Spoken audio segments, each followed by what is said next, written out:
네, 여러분 안녕하세요. 토지투자 정석을 이야기해 드리는 금맥토지 김양수입니다. 어제도 누구를 좀 한 분이 아니라 한 두세 분 정도 같이 만나 가지고 이야기를 했는데, 항상 토지 투자는 농지 임야 아닙니까? 라는 이야기를 하길래 제가 아주 좀 뭐라 그랬습니다. 왜 토지를 그렇게 생각하느냐고. 그래서 토지를 그렇게 생각하느냐, 도시지역에는 땅이 없느냐, 이런 이야기들을 하면서 간단하게 좀 서로 좀 웃었습니다만은 나중에는 결국은 이해를 하더라고요. 제가 생각하는 토지는 농지 임야 맞습니다. 맞는데 농지 임야는 여러분들께서 생각하고 계시는 그 이상으로 함정도 많고 투자 수익을 올리기도 어렵고, 술령 수익이 난다 하더라도 세금 때문에 수익을 제대로 챙기기가 쉽지가 않습니다. 그리고 매도하기도 쉽지가 않고요.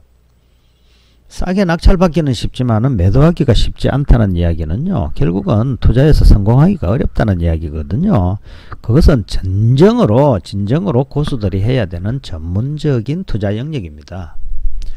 그래서 경매로 시작하는 분들이나 또 경매를 강의하시는 분들조차도요, 토지는 어렵다고 농지 임야는 어렵다고 이야기를 하는 이유들이 그거거든요.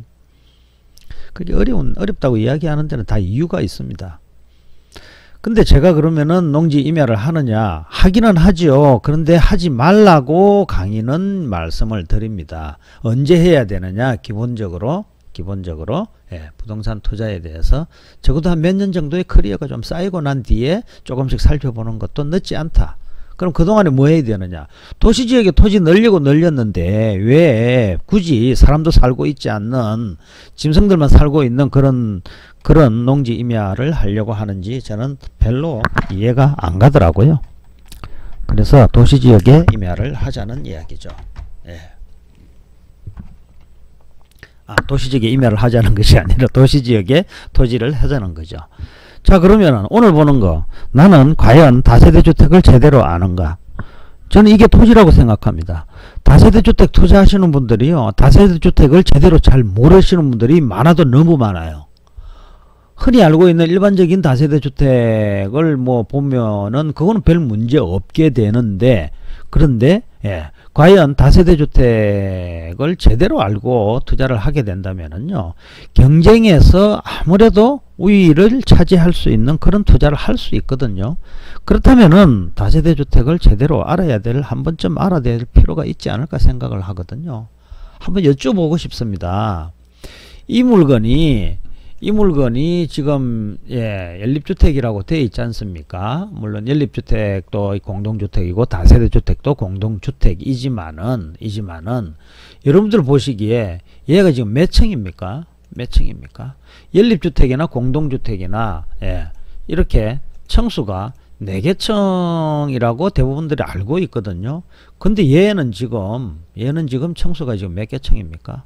5개 층이에요. 여기까지 합하면은요 6개 층입니다. 6개 층. 이거 연립주택 맞습니까?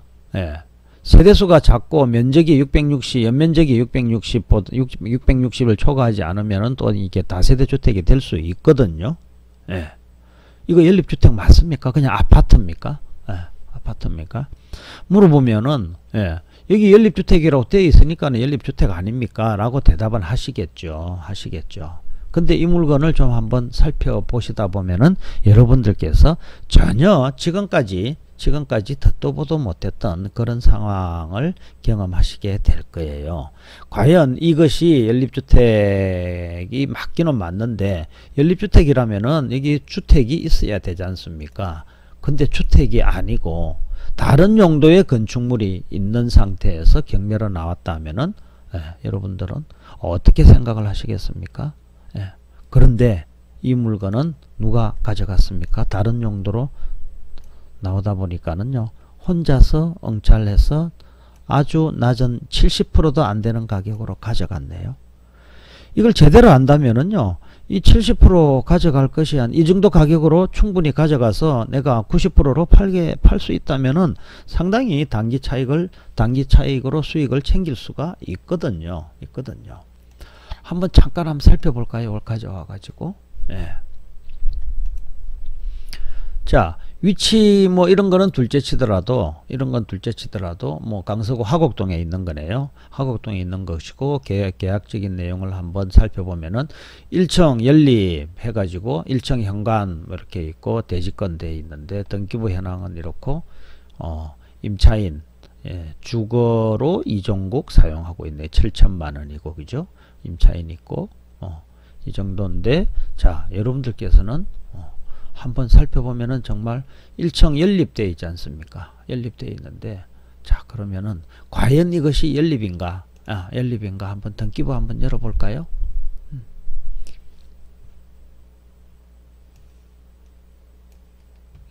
등기부를 열어보면은요. 자 1층인데요. 1층인데 여러분들 보시기 어떻습니까? 여기에 1층에 연립입니까? 연립주택입니까? 근린생활시설입니까? 감정평가도요. 이렇게 아까 연립이라고 써놨는데요. 감정평가도 이렇게 믿을 때가 못 되는 거예요. 등기부에 이렇게 근린생활시설이라고 되어 있지 않습니까? 그래서 이렇게 근린생활시설인데도 불구하고 연립이라고 해가지고 나와 있지 않습니까? 그렇다면은 여러분들께서는 여기에 임차인이 있지 않습니까? 여기에. 대항력 있는 임차인도 뭐 분석을 이렇게 하고 있고 전입일자도 나와 있고 여기에도 뭐 이게 대항력 있다 보증금도 이렇게 나오고 있지 않습니까? 자 그렇다면은 용도를 제대로 건색 용도로 되어 있는데도 불구하고 주택으로 사용하고 있으면은 위반 건축물입니까? 위반 건축물이죠. 위반 건축물이면 들키면은 어떤 일이 생깁니까? 위반 건축물에서 이행강제금 나옵니다. 이 경우에는요, 근린생활시설인데 연립으로 쓰고 있으면은요, 주택으로 사용하고 있으면은요, 이거는 100% 위반 건축물에 걸릴 수 있는 소지가 있습니다. 그러면은 이런 경우에는요, 뭐 5년 동안 뭐 이것을 뭐 이행강제금을 내고 나면은 더 이상 납부를 하지 않는다라는 이야기를 들으셨겠습니다만은 이것은 이행될 때까지 5년이 아니라 이행될 때까지 이행강제금을 매깁니다. 그렇다면 그 이행강제금을 계산을 해야 되겠죠.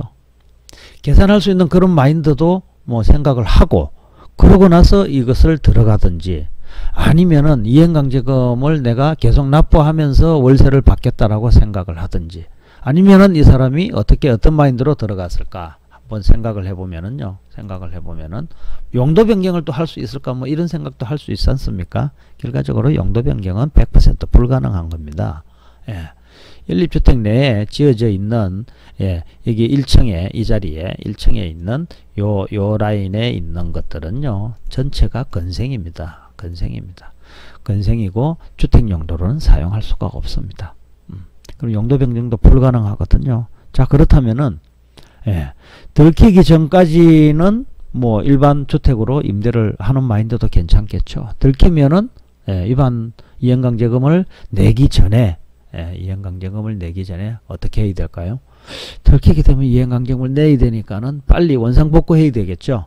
원상복구하고 나 이렇게 원상복구 했어요 라고 이야기를 하고 이행강제금을 물지 않아야 되겠죠.